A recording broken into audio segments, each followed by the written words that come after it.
Ngayon po ay ako ay aminado na ako po ang nag-i-enjoy sa pagkaing ospital. Walang may.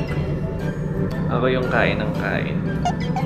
Kasi yun yung panlabang ko sa puyat. Magbabouncing baby girl daw siya.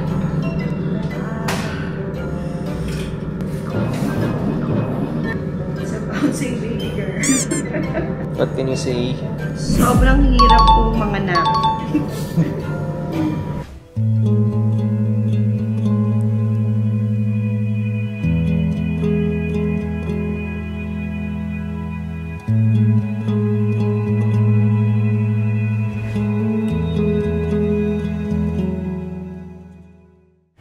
We have visitors. The Sia family. Our Pedya.